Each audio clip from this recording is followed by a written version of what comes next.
Is wondering about Trump's tariffs.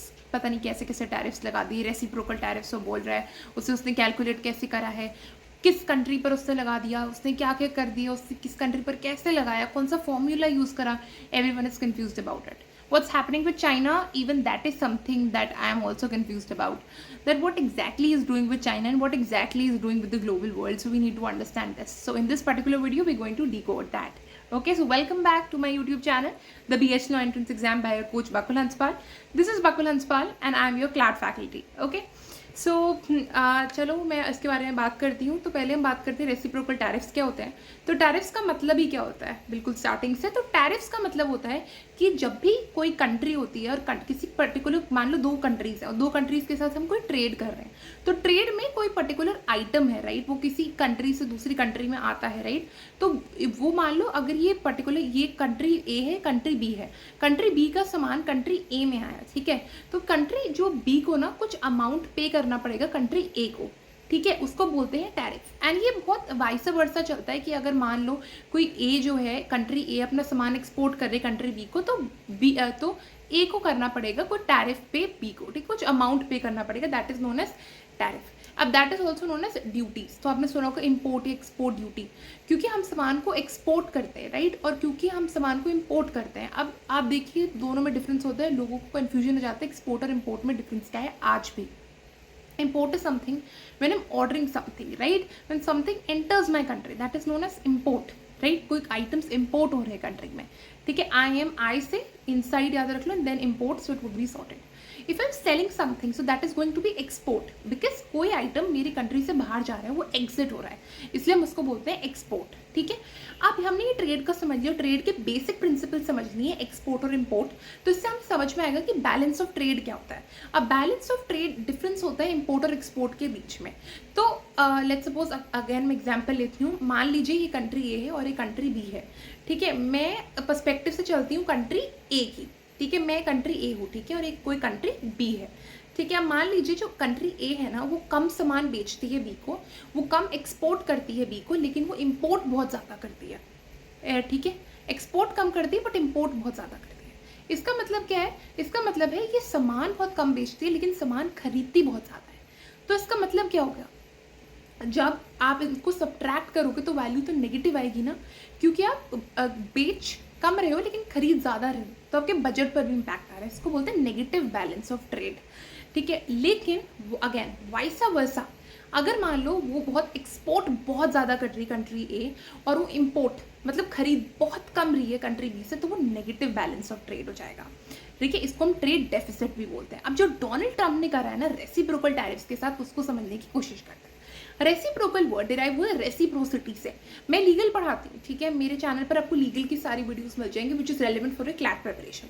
आप reciprocal एक word से डिराइव हुआ विच इज रेसिप्रोसिटी, जिसका मतलब होता है कि यार अगर मान लो कंट्री है, कंट्री बी है, अगर कंट्री ए किसी कंट्री बी के साथ कुछ बिहेव करती है तो वैसे कंट्री बी कंट्री ए के साथ बिहेव करेगी, ठीक है. तो ये जो गिव एंड टेक वाला रिलेशनशिप होता है रेसिप्रोसिटी का. आप रेसिप्रोकल टैरिफ्स का मतलब आइडियली क्या होता है, इसका मतलब होता है कि कंट्री ए मान लीजिए 11% टैरिफ लगाती कंट्री बी पर, तो कंट्री बी भी 11% टैरिफ लगाएगी कंट्री ए पर. सो इन दैट केस अगर ए बी पर 11% टैरिफ लगाता है और बी देन ए पर रेसिप्रोकल टैरिफ लगाएगा इक्विवेलेंट अमाउंट का 11%. बट डोनाल्ड ट्रम्प ने क्या करा, राइट, डोनाल्ड ट्रम्प ने कुछ ऐसा करा कि मान लो इंडिया यूएस पर 52% टैरिफ लगाता है, ठीक है, बट यूएस ने इंडिया पर 26% टैरिफ लगाया. What was the calculation, what was the formula that was used, correct. Even the same thing goes with China, same thing goes with all other countries, ठीक है, जो यूएस ने अपनी official website पर release करी थी 2 अप्रैल को, जिसने उससे बताया था लिबरेशन डे, ठीक है. उसकी कैलकुलेशन को समझें क्योंकि अब हमें सब कुछ पता चल गया, बेसिक जो टर्म्स थे export import trade and all. तो जो बेसिक सिंपलिस्टिक फॉर्मूला यूज़ करा ना, जिसके बारे में मैंने भी बहुत रिसर्च करी है, बहुत पढ़ा है, वो है आपका जो टोटल ट्रेड डेफिसिट होता है किसी कंट्री के साथ डिवाइडेड बाय जो इम्पोर्ट्स होते हैं किसी पर्टिकुलर नेशन के साथ, है ना, डिवाइडेड बाय 2. अब इसको एग्जाम्पल से समझते हैं, ठीक है, एग्जाम्पल से ज़्यादा क्लियर होगा. तो आप देखिए मैं चाइना का एग्जाम्पल लेती हूँ. अब जो यूएस है ना, यूएस का ट्रेड डेफिसिट विद चाइना है $295 बिलियन, ठीक है. यूएस कितना इंपोर्ट करता है चाइना से, दैट इज अराउंड $493 बिलियन. अगर मैं 295 और 493 बिलियन डॉलर्स इनको डिवाइड करती हूँ तो I will get approximately 0.672 billion dollars, ठीक है। I am going to convert it to percentage, so it would be around 67.2%, okay. And मेरे को 2 से भी डिवाइड करना है तो किस फॉर्मूला में 2 से भी डिवाइड है, so I am going to get रफली 33.6%. And if I'm going to round it off, I'm going to get 34%. And this is how the calculation actually went. The same goes with all of the other countries, right, of which the US released a whole list on 2nd April. ठीक है, यही India के साथ हुआ है। India के साथ आप जानना चाहते हो तो आप खुद भी कैलकुलेट कर सकते हैं। Going to get roughly the same figure, है ना। अब अगर हम ये बात समझने की कोशिश करें कि जो डोनाल्ड ट्रंप ने एग्जैक्टली चाइना के साथ क्या करें, ऐसे चाइना के साथ क्या दिक्कत आ रही थी, right, at the end of the day, कि उसे बहुत बहुत स्टेप्स लेने पड़ रहे हैं, ठीक है। तो देखो, जो यूएस था, यूएस ने 34% रेसिप्रोकल टैरिफ लगा दिया चाइना पर, ठीक है। अब यूएस ने क्या करा, यूएस ने धमकियां देनी स्टार्ट करी चाइना को कि वहाँ पर दोबारा 50% टैरिफ लगा देंगे, ठीक है। दोनों के ऑफकोर्स रिलेशंस इतने अच्छे तो है नहीं, चाइना के गुड्स फ्लड कर जाते हैं यूएस के मार्केट में, इसलिए चाइना का डोमिनेंस भी बहुत है। बिकॉज यूएस में जो भी बड़ी बड़ी कंपनीज है, चाहे मैं एप्पल बोलूँ, इनवीडिया बोलूँ, माइक्रोसॉफ्ट बोलूँ, कोई भी कंपनी बोलूँ, वो जो कंपनी के रॉ मटेरियल्स होते हैं ना, वो चाइना से ही आते हैं, ठीक है। और वो चाइना में ही मैन्युफैक्चर होते हैं, माना कि वो डिज़ाइन होते हैं यूएस में, बट वो मैन्युफैक्चर चाइना में ही होते हैं, और वो अच्छी तरीके से आ जाते हैं, बल्क में मैन्युफैक्चर हो जाते हैं, चीप लेबर होता है, चीप मटीरियल्स मिल जाते हैं, ठीक है। अगर आप इतने बड़े बड़े रेसिप्रोकल टैरिफ्स अगर आप लगा दोगे चाइना पर, तो इसकी वजह से आपका रॉ मटेरियल महंगा हो जाएगा, और रॉ मटेरियल महंगा होने की वजह से आपका ओवरऑल प्रोडक्ट बहुत महंगा हो जाएगा। इसलिए बोला था कि यार आईफोन्स बहुत ज़्यादा महंगे हो रहे हैं, ठीक है। ये वाली न्यूज़ आई थी। अब रिसेंटली जो सिनारियोज है वो भी मैं एक्सप्लेन कर देती हूँ। तो पहले 34% रेसिप्रोकल टैरिफ लगाया था चाइना पर, ठीक है। अब बिगेस्ट टैरिफ ऑलरेडी चाइना पर 10% था, ठीक है। And apart from that US ने रिसेंटली ये बोल दिया है कि यार अभी हम ये जो पर्टिकुलर पॉलिसी है इसको इंट्रोड्यूस नहीं, अभी इसको हम नहीं कर रहे, इम्प्लीमेंट नहीं कर रहे। जो आपकी जो उसने टैरिफ की लिस्ट निकाली थी, अभी हम यूनिफॉर्म 10% टैरिफ लगा रहे हैं हर नेशन पर। अभी यूएस ने बोल दिया 90 डेज तक, ठीक है। मतलब 10 और ऐड हो गया, ठीक है। इसका मतलब 34 + 10 + 10, तो इसका मतलब 54% हो गया। एंड यूएस ने क्योंकि धमकी दी थी, एंड वो धमकी उसने फुलफिल भी कर दी चाइना पर, तो 50 और ऐड हो गया, तो मतलब 104% टैरिफ तो फिर बाद में जाकर यूएस ने चाइना पर लगा ही दिया था, ठीक है। उसके बाद देखिए कि यार क्योंकि डोनाल्ड ट्रंप लिटरली उसने ये सोचा कि यार जो चाइना के प्रोडक्ट्स हैं वो डंप हो जाते हैं यूएस की मार्केट में, एंड उसको यूएस के डोमेस्टिक प्रोड्यूसर्स को भी चांस देना चाहिए। उसने थोड़ा और टैरिफ लगा दिया 21% का चाइना पर, ठीक है। और उसके बाद फेंटेनिल एक ड्रग होती है जिसकी वजह से यूएस के यंगस्टर्स बहुत ज़्यादा सफ़र कर रहे हैं। जो आपको जो उसने जो पूरी वॉल बनी है मेक्सिको के साथ बॉर्डर पर, ठीक है, उससे बोला जाता है कि यार उसके थ्रू कभी कभार आ जाती है, जो इमिग्रेंट्स आ जाते हैं वो अपने साथ वो लेकर आ जाते हैं वो ड्रग, और ड्रग बनती चाइना में है, साउथ ईस्ट एशिया में।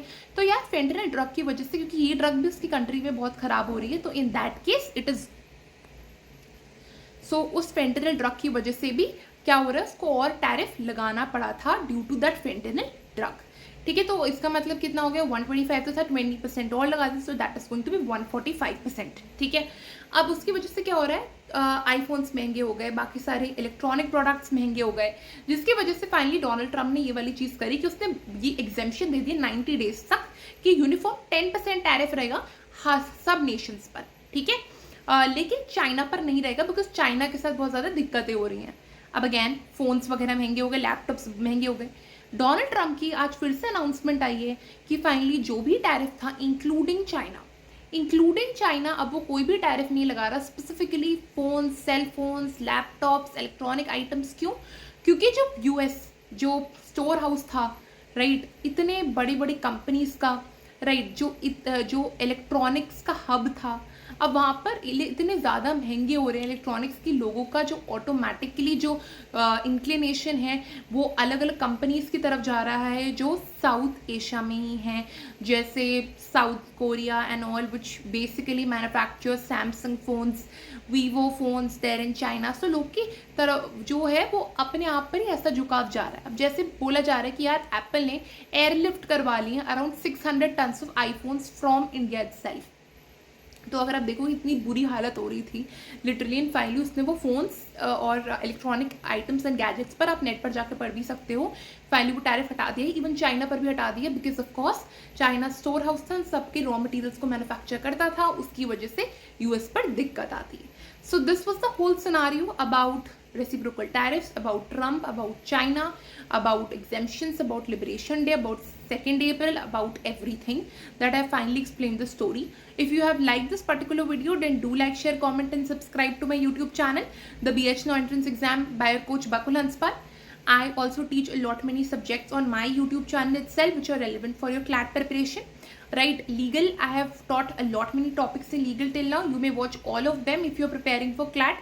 Even if you are someone who is a law aspirant, or even if you are someone who is there in your law school, or if you're just going to kickstart your law school, reading those topics actually is going to give you an edge in your law school, right? So keep studying. Bye.